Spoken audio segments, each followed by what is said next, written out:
Assalamualaikum warahmatullahi wabarakatuh. Waalaikumsalam warahmatullahi wabarakatuh. Bismillah walhamdulillah wassalatu wassalam ala rasulillah wa ala alihi wa sahbihi wa mawala wala hawla wala quwata illa billah. Amma ba'du. Rabbi shrah li sadri wa yassir amri wahlul 'uqdatam min lisani yafqahu qawli.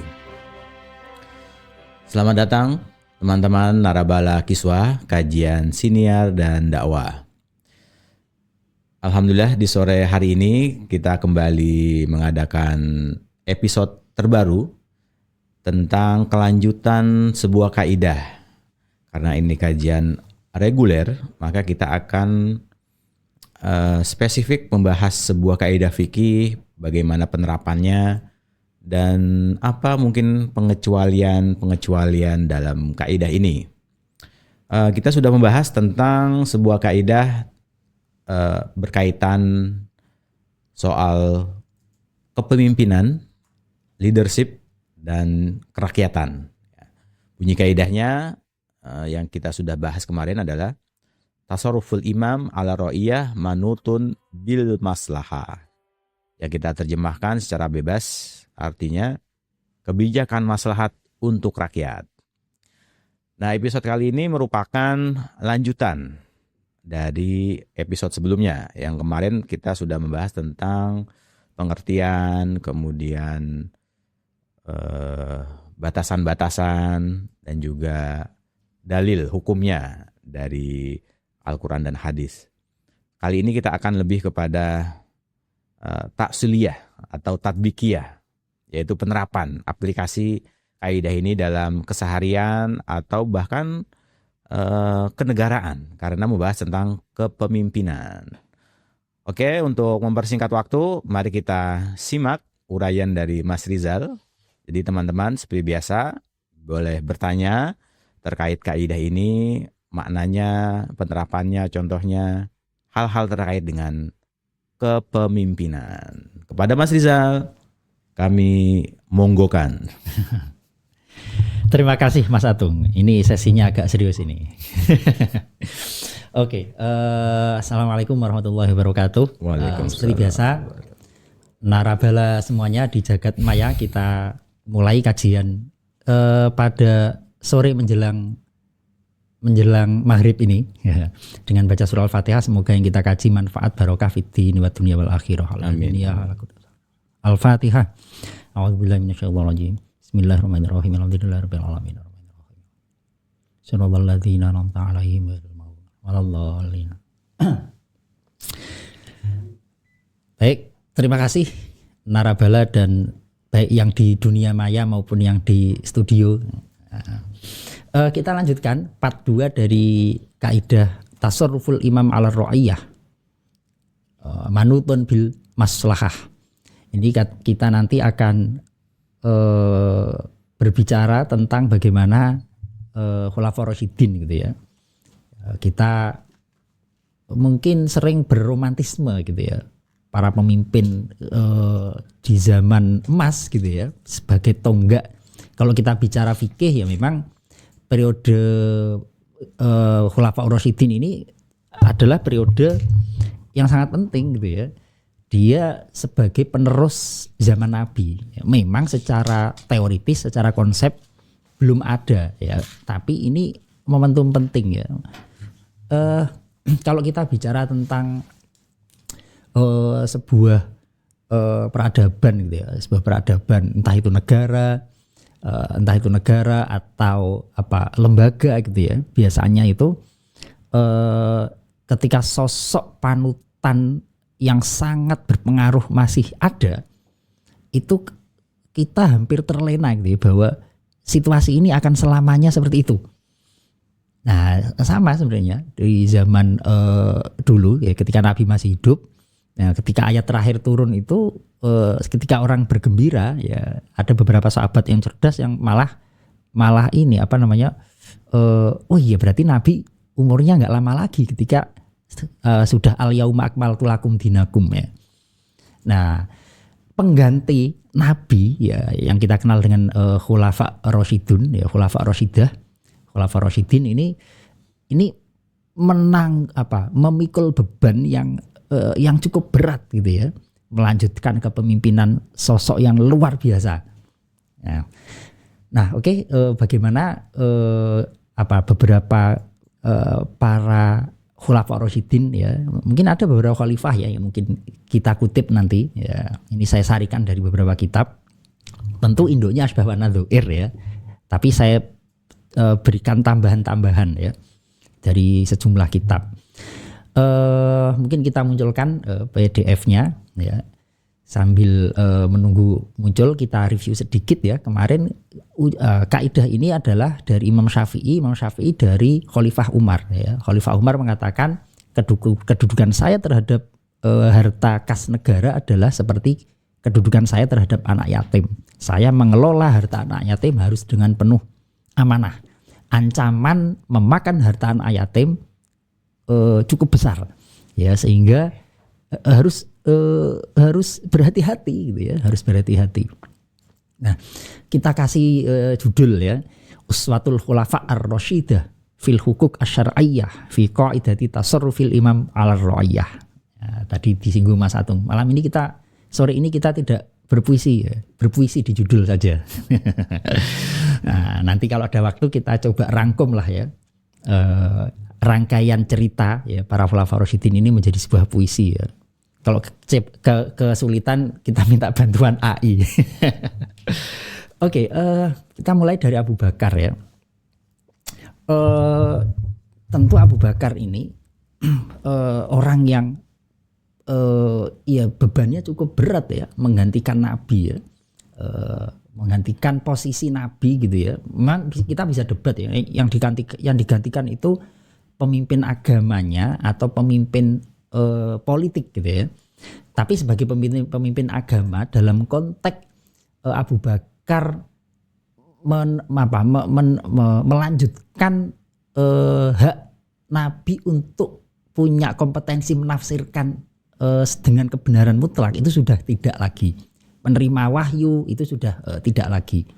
Nah, dalam hal ini ada pidato dari Abu Bakar yang itu saya kutip. Nah, ini kok tiba-tiba munculnya agak berantakan tagnya nih. Ya, saya bacakan. Ya, ketika Akhraja ini beberapa saya ambil dari kitab sejarah ya. Yang paling banyak saya ambil dari Syiaru A'lamin Nubala karya Az-Zahabi ya. Nah, ini diantaranya pidato dari Abu Bakar ya. Akhraja Abu Musa bin Uqbah ya. Di Al-Hakim juga ya. Wallahi ma kuntu harison alal imaroh yauman wala lailatan. Demi Allah ya, ini saya coba terjemah pakai ini Arapegon. Kita punya trademark dulu ya, Saul ini ngajinya Arapegon. Ini saya coba translate ke Arapegon. Ya, aku tidak pernah bermimpi ya, berharap, kepengin sedikit pun alal imaroh untuk terhadap jabatan ya, imaroh jabatan. Yauman wala lailatan, siang malam itu saya nggak pernah berharap. Tidak siang dan tidak malam. Wala sa'altu Allah sirron wala alaniyatan. Saya tidak pernah juga ya berdoa, berharap kepada Allah, memohon kepada Allah untuk mendapatkan jabatan ya, baik sembunyi-sembunyi maupun terang-terangan. Ya, kalau kita mungkin secara terang-terangan ngomongnya enggak lah, saya enggak pengen jabatan, tapi diem-diem kepengen. Nah, tapi kalau Abu Bakar sirron wala alaniyatan, ini la sa'altu Allah sama sekali. Ya tapi kalau ketiban jabatan ya gimana lagi? Ya, jadi inilah keluhan ya Abu Bakar ketika menerima jabatan, sehingga saya tidak sepakat ya ketika ada orang habis mendapatkan jabatan apapun ya yang sifatnya itu amanah kemudian dirayakan ya. Syukuran atas terpilihnya itu kok rasanya sangat tidak pas ya. Jadi amanah itu bukan untuk dirayakan. Nah, ini yang dialami oleh Abu Bakar dulu ya. Lakot qolatu amron aziman. Ternyata saya harus menerima sesuatu yang sangat besar, yang mali bihi minto kotin, yang saya sebenarnya sudah nggak kuat. Gimana melanjutkan? Bayangkan ya, sesudah Nabi wafat, terus Anda ya Mas Atung ya didaulat menggantikan nabi. Itu kayak apa rasanya gitu ya. Ya kita ada sosok kiai misalnya, kiai besar gitu ya, yang mengasuh majelis taklim, pesantren, lembaga, yayasan, kemudian beliau wafat misalkan, terus harus melanjutkan amanah itu saja sudah luar biasa beratnya ya. Bayangkan ya secara psikologis ya, Abu Bakar harus menggantikan sosok nabi ya, jadi ya ini mali minto kotin, saya nggak kuat ya, kata Abu Bakar, wala buddha illa bitaqwallah, tapi ya saya nggak bisa menghindar, saya udah dibaiat gitu ya, ya mau nggak mau saya harus mengerjakan itu, tapi satu-satunya cara saya mengambil jabatan itu dengan takwa kepada Allah ya. Nah ini apa namanya, pengalaman Abu Bakar. Nah kita coba kebijakan Abu Bakar ya terhadap ini juga banyak di kitab fikih disebutkan ya, di Tarikh Tasyrik, karena ini sebuah peristiwa yang menjadi perdebatan sangat besar waktu itu ya. Nih zikru jam'il Quran, ini di banyak kitab juga disebutkan ya, kisah kodifikasi Al-Quran ya. Ini perdebatannya cukup rumit ya. Di antaranya ini akhraja Al-Bukhari an Zaid bin Tsabit qala. Ini cerita tentang bagaimana ya Zaid bin Tsabit. Jadi ini yang bercerita Zaid bin Tsabit ya. Bagaimana Zaid bin Tsabit yang awalnya menolak mendapatkan tugas sebagai panitia ya, ketua panitia Komisi Penyelamatan Al-Quran lah kira-kira. Jadi Zaid bin Tsabit ini bukan sendiri ya, beliau itu ketua. Dan Zaid bin Tsabit ini sudah sejak Nabi masih hidup ya, selalu mendampingi Nabi, menjadi sekretaris Nabi, mencatat wahyu ketika Nabi berkorespondensi dengan negara lain gitu ya. Itu diantara sosok yang penting adalah Zaid bin Tsabit. Makanya yang ditunjuk kemudian adalah Zaid bin Tsabit. Saya rasa cerita ini sudah sangat terkenal ya. Mungkin kita tidak baca detail ya. Ini kita singgung sedikit aja. Jadi waktu itu ada peperangan gitu ya, di Istahar Yaumal Yamamah bin Nas ya. Perang Yamamah menyebabkan banyak penghafal Al-Quran yang meninggal, yang wafat ya, yang kemudian wa inni la ara ayujma'a Al-Quran. Saya punya pendapat gimana kalau Quran dikodifikasikan. Nah ini yang usul adalah Umar ya. Umar usul kepada waktu itu khalifahnya Abu Bakar. Kemudian qala Abu Bakar. Nah ini jawabannya menarik nih, jawaban Abu Bakar kepada Umar. Kaifa af'alu syai'an lam yaf'alhu Rasulullah sallallahu alaihi wasallam. Bagaimana mungkin saya mengerjakan sesuatu yang tidak pernah dilakukan Nabi? Ini bid'ah. Jawaban Abu Bakar. Faqala Umar, huwa wallahi khairun. Itu lebih baik. Ya, falam yazal Umar yurajiuni fihi hatta syarrahallahu lidzalika sadri. Memang Umar orangnya cukup ini ya, keras dalam tanda petik ya. Ini penting ini, Quran kalau nggak dikodifikasikan berbahaya. Umar berulang kali yurajiuni kata Abu Bakar. Jadi Umar bolak-balik ngingetin saya menyampaikan, khalifah tolong lakukan. Sampai akhirnya syarrahallahu lidzalika sadri kata Abu Bakar. Allah membukakan hati saya bahwa memang betul. Fara'aitu alladzi ra'a Umar. Saya punya pandangan yang sama seperti yang dalam pandangan Umar. Kemudian nah hal yang sama juga kemudian kalau gitu oke, setelah Abu Bakar sepakat, siapa nanti yang mengerjakan? Ya disinilah kepikiran seorang nama yang tokoh yang sangat cerdas, yaitu ya Zaid bin Tsabit. Sama ya, dialognya agak mirip ketika Zaid bin Tsabit mendapatkan panggilan tugas untuk mengerjakan Jam'ul Quran. Jawabannya sama dengan jawaban Abu Bakar tadi ya.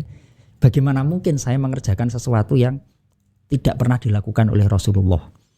Sampai dirayu terus ya, dibujuk terus. Nah ini hubungan antara rakyat dan Ini kan ada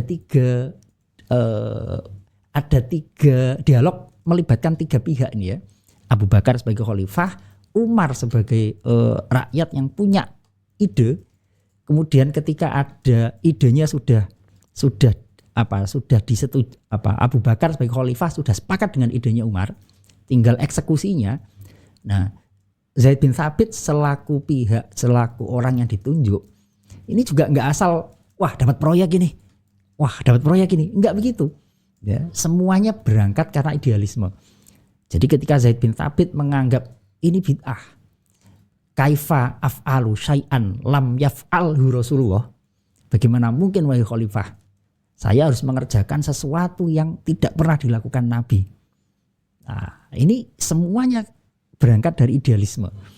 Ya, kalau sekarang, proyek ini sikat aja gitu ya.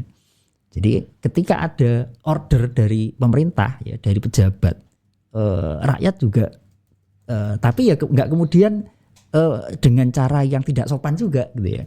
Ya, sampai akhirnya terbuka hati Zaid bin Thabit untuk menerima ide itu. Nah, ini kemudian menjadi sebuah tonggak sejarah ya, bagaimana Al-Quran diselamatkan dari kepunahan. Nah, kalau kita lihat beberapa teks kitab, ini agak menarik ya. Di antaranya adalah Syekhul Ribik yang menyebutkan ini bagian dari wujud Allah menjaga Al-Quran. Jadi ketika kita punya bayangan hifdzul Quran itu dengan menghafalkan saja, kalau kita melihat rangkaian sejarah kok rasanya tidak seperti itu. Ya, kita jelas sekali itu Syekhul Ribik menyebutkan ini bagian dari skenario Allah yang sebagai wujud dari inna nahnu nazzalna dzikra wa inna lahu lahafizun. Jadi bagaimana Allah menyelamatkan Al-Qur'an, ya, hifdzul Qur'an itu dengan banyak dengan jalan yang sangat dalam tanda petik mendunia, membumi. Dimulai dari konflik dalam petik ya, konflik ilmiah tentu ya, perdebatan. Kemudian, nah kalau kita lihat proses Zaid bin Thabit mengumpulkan Al-Qur'an ini juga nggak mudah ya. Bayangkan zaman itu dokumentasi belum seperti sekarang ya. Ada satu ayat ya yang nggak ada dokumennya. Jadi Zaid bin Thabit cara mengkodifikasikannya adalah dengan cara saling cross check antara hafalan dengan catatan. Karena sebagaimana kita tahu waktu itu Al-Quran dicatat di pelepah-pelepah kurma, di batu-batu. Nah, ini Zaid bin Thabit dan timnya melakukan cross check. Hafalan dicek dengan catatan dicek dengan hafalan. Hafalan saja tanpa ditopang oleh dokumen tertulis juga nggak bisa dijadikan pegangan. Sampai ada satu ayat yang tidak ada verifikatornya. Laqad ja'akum itu kalau nggak ketemu dokumennya, satu potongan ayat hilang itu. Bayangkan itu hanya baru sesaat setelah Nabi wafat. Bayangkan sekarang gitu ya. Artinya proses kodifikasi Quran itu juga sangat dramatis gitu ya. Dari proses ide awalnya yang sempat dituduh ini ide gila, ini bid'ah, ya, sampai akhirnya proses verifikasinya. Nah, kemudian fakanat as-suhuf allati jumi'a fihal Quran inda Abi Bakrin hatta tawafahullah. Tsumma inda Umar. Kemudian Quran pusaka ini ya ditaruh di rumah kepresidenan lah kira-kira ya Abu Bakar. Kemudian setelah Abu Bakar wafat ditaruh di rumahnya Umar. Setelah Umar wafat ditaruh di rumahnya Hafsah binti Umar ya. Jadi ini dokumen penting ya, wahyu ya, kitab suci harus diselamatkan gitu ya. Nah, ini zaman Abu Bakar. Ini terkait dengan satu kebijakan terkait dengan kalau fikih ya, karena sumber hukum fikih yang paling penting itu kan Al-Quran ya. Tentu peristiwa ini punya makna yang sangat besar gitu ya, punya makna yang sangat besar. Nah, yang kedua, ini kita agak melihat seorang khalifah dari sisi yang sangat manusiawi. Ini sangat manusiawi sekali ya. Nah, kita lihat di situ. poin yang kedua ini saya ambil dari Syiarul Alamin Nubala ya. Ini lebih detail di sini penjelasannya. Khalifah Abu Bakar adalah awaluman wala al khilafah wa abuhu hayyun. Nah ini yang penting. Wa awalu khalifatin farradhu ra'iyatahu al atqa. Khalifah yang pertama kali minta gaji itu Abu Bakar. Jadi jangan kemudian ngurusi organisasi ikhlas aja lah. Lah terus keluarganya makan apa? Nah, khalifah yang pertama minta gaji itu Abu Bakar. Terus apakah salah minta gaji? Nah ini ada cerita. Lammas tahlafa Abu Bakrin qala, ketika Abu Bakar diangkat menjadi khalifah, Abu Bakar berkata, ya, laqad alima qaumi anna khirfati lam takun tu'jizu an mu'nati ahli. Semuanya tahu ya, teman-teman saya tahu bahwa sebelum saya diangkat menjadi khalifah, pekerjaan saya itu sudah cukup buat menghidupi keluarga saya. Lah sekarang saya ditambahi pekerjaan yang justru lebih menyita waktu. Wasyaghaltu bi amril muslimin. Saya sekarang sibuk ngurusi umat. Terus gimana pekerjaan saya? Bukan soal kerjanya sebenarnya, bagaimana istri saya, anak saya. Fasayaqulu ahlu Abi Bakrin min hadzal mal. Kalau begitu, keluarga Abu Bakar akan hidup dari Baitul Mal, dari kas negara. Nah, mending terang-terangan begini, menjabat ormas, ketua ormas gitu ya. Enggak, saya enggak usah itu, tapi main belakang. Ya, itu malah enggak tepat gitu ya. Nah, ada peristiwa lagi ya. Ini satu riwayat, ini saya terjemah nih ya, pakai huruf Arab pegon ini. Capek juga ngetik pegon. Nah, ini sesuai trademarknya Sol ya. Nah, ada riwayat lagi ya, ketika setelah lama buyi Abu Bakrin, nah ini setelah Abu Bakar dibaiat asbaha wa ala sa'idihi abrodun wa huwa dhaibun ila sau. Malamnya dibaiat, keren emang ya. Oh ini raja. Ya tetap aja besok pagi ke pasar bawa dagangan. Abu Bakar dulu gitu. Nah, wa huwa dhaibun ila sau, pergi ke pasar bawa dagangan. Khalifah itu ya. Umar ngelihat, faqala Umar, aina turidu wahai khalifah? Mau kemana Anda? Saya semalam khalifah, siang ke pasar ya rakyat biasa gitu ya. Qala ilas suq. Qala tasna'u madza wa qad wallaita amrul muslimin. Anda mau ngapain ke pasar? Sementara Anda menjadi wali, orang yang dipercaya ngurusi urusan kaum muslimin. Nah, menarik jawabannya Abu Bakar, ini sangat manusiawi. Ya, ini saya rasa juga penting kita ceritakan gitu ya. Jawaban Abu Bakar, famin aina atamu iyali ya. Lah kalau saya ngurusi umat terus, anak istriku makan apa? Nah, ini manusiawi sekali ya. Nah, qala intolik. Ya, jadi terus ini singkat cerita, ya sudah. Umar juga akhirnya punya inisiatif. Nggak bisa kayak gini nih, ngurus negara, ya, ngurus umat, terus mengandalkan lillahi ta'ala, nggak bisa. Nah, yuk kita berembuk, yuk bagaimana agar khalifah ini hidupnya fokus ngurus kesejahteraan kita. Urusan keluarga, urusan anak istrinya, kita dong yang pikirkan. Nah ini kan simbiosis yang mutualisme ya. Pemimpin kalau mikir rakyat, sudah pasti rakyatnya akan mikir. Nggak bakalan tega sebenarnya melihat presiden naik Avanta gitu ya. Naik Microlet, jelas nggak tega gitu ya. Nah ini kemudian disepakati ya. Ufarnidulaka utarojulin minal muhajirin, ya sudah, kita sepakati yuk, Abu Bakar digaji berapa. Jadi ngomong gaji itu sebenarnya bukan tidak etis ya. Sebagai orang yang kita kehidupannya diurus oleh beliau, oleh khalifah, ya sudah selayaknya kita mikirin itu. Akhirnya Abu Bakar digaji, dijatah makanan standar untuk orang muhajirin, laisa bi afdolihim wala aukasihim. Jadi ya selayaknya, tidak terlalu mewah, juga tidak terlalu sederhana. Satu, yang ditanggung negara makanan. Wakis suatu syita wasoif. Karena di padang pasir ya, kalau musim panas panasnya luar biasa, kalau dingin juga dingin, sehingga pakaian itu ada dua ya. Di negara-negara yang musimnya ekstrim misalnya ada baju khusus untuk musim panas, ada baju khusus untuk musim dingin ya. Kalau di Indonesia baju ya itu aja gitu ya. Nah itu kita pikirkan, khalifah nggak usah lagi mikir baju, minimal musim panas ada bajunya, musim dingin ada bajunya. Nah, idza akhlaqtu mana tadi? Nah itu. Terus ada gaji, ada gaji fafaradullahu kullayaumin nisfasyatin. Nah, ini makanannya ya. Nah,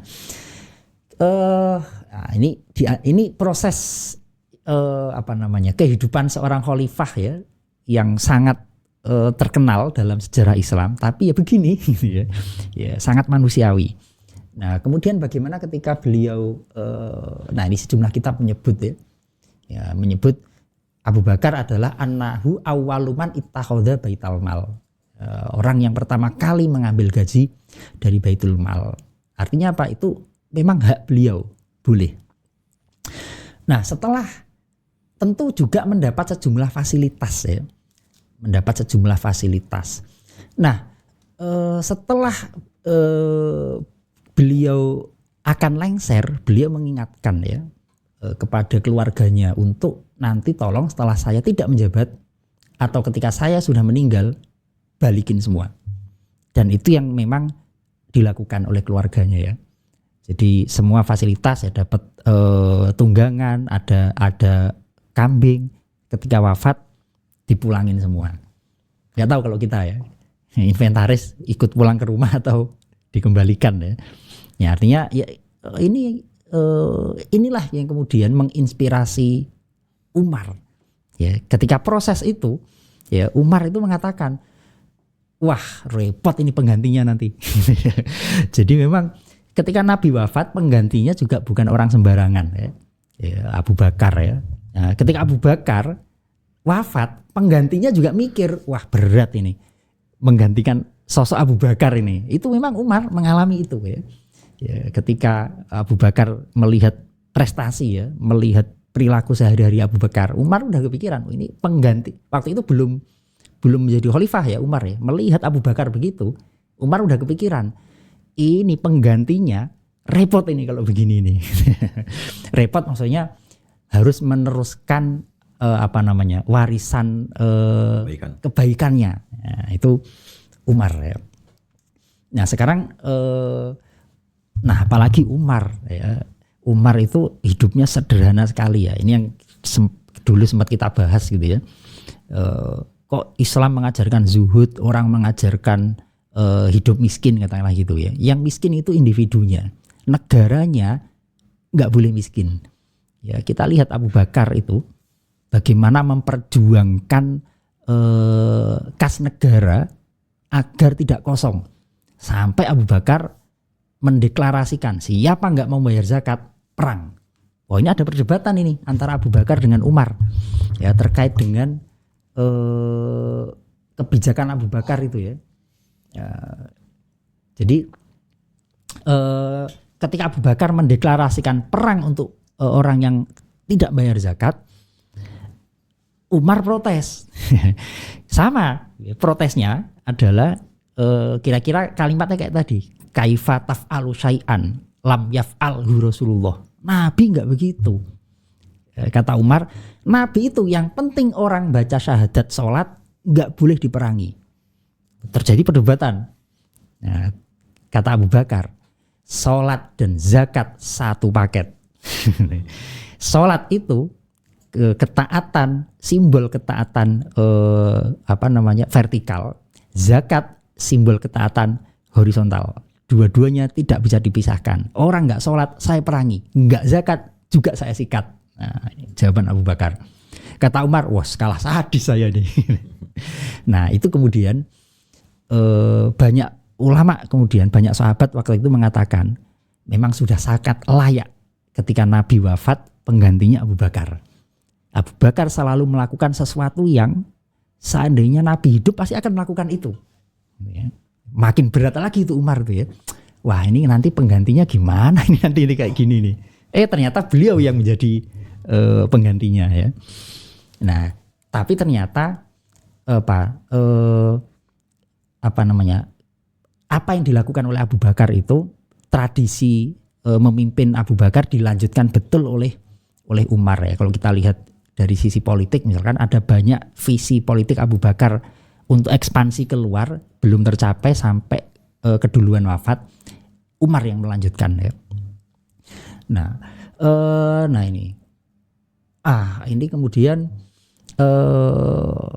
Umar ya, ini banyak cerita lagi Umar itu ya, bagaimana beliau misalkan ini contoh itu sama Umar juga masih ke pasar ya. Karena Umar yalbasu wa huwa khalifah jubatan min suf. Khalifah Umar bajunya itu baju suf. Baju suf itu baju yang di masa berikutnya menjadi inspirasi untuk dijadikan nama sufi itu ya. Baju wol gitu ya, baju wol yang itu khalifah sidak ke pasar-pasar. Presiden kemarin itu namanya kalau ke pasar-pasar itu belusukan gitu ya.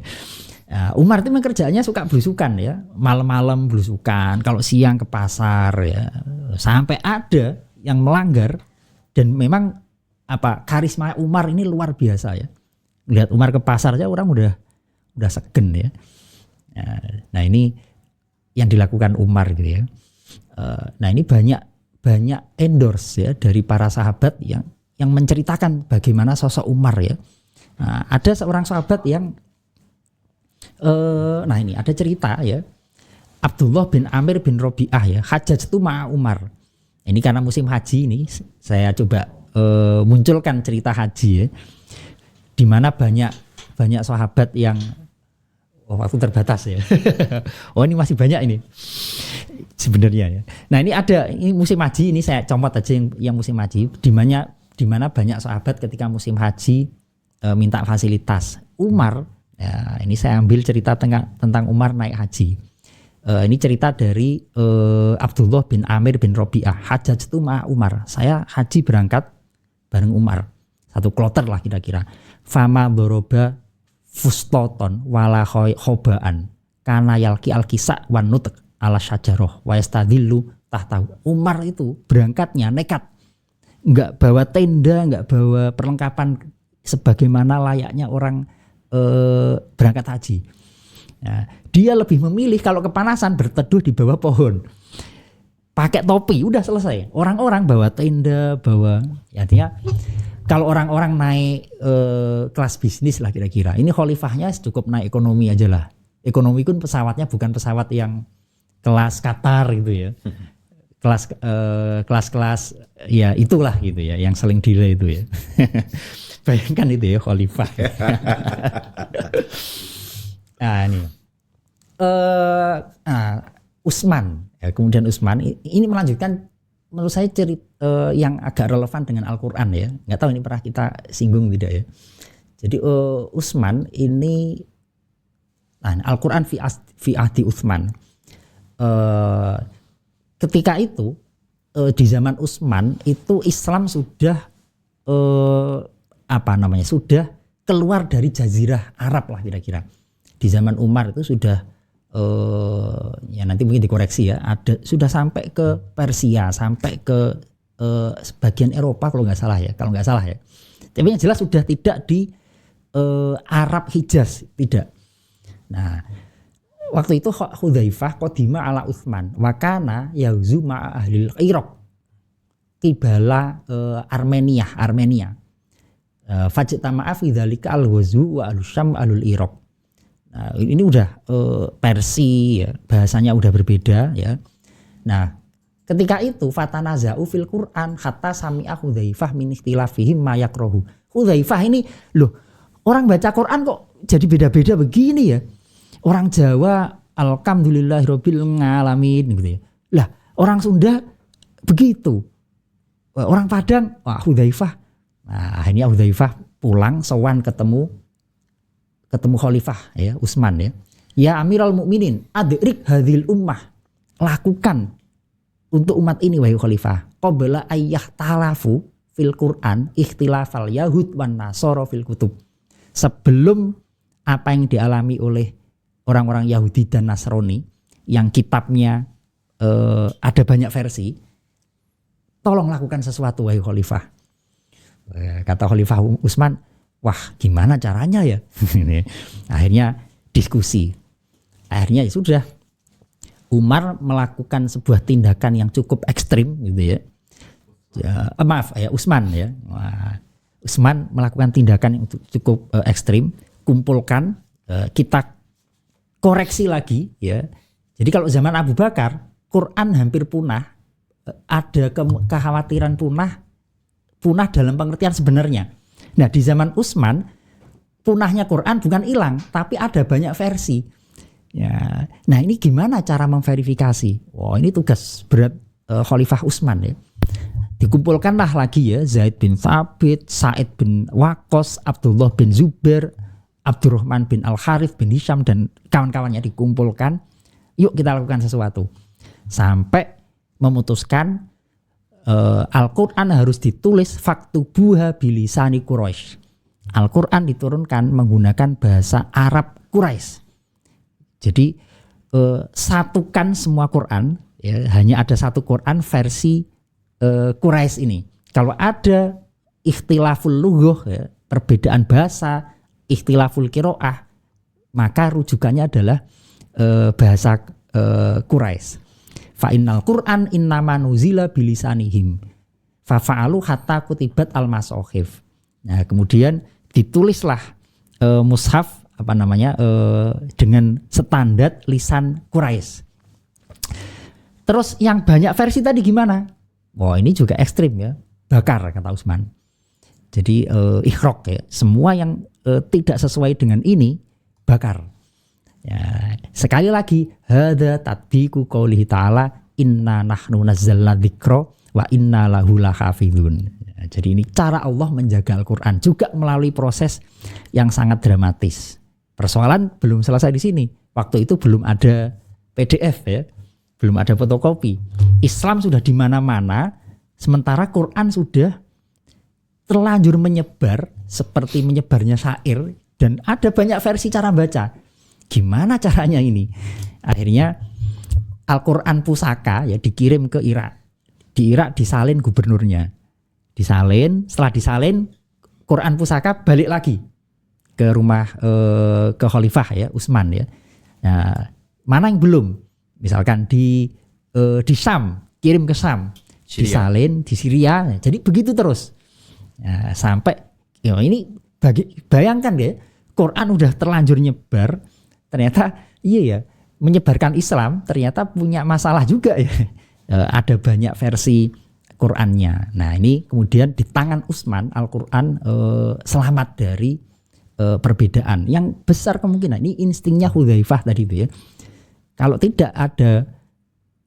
Kalau tidak segera dipikirkan caranya, sudah pasti akan terjadi ikhtilaf kama yahtalifu al-yahud wan nasara fi kutubihim. Ya. Akan terjadi perbedaan seperti perbedaannya orang-orang Yahudi dan Nasrani.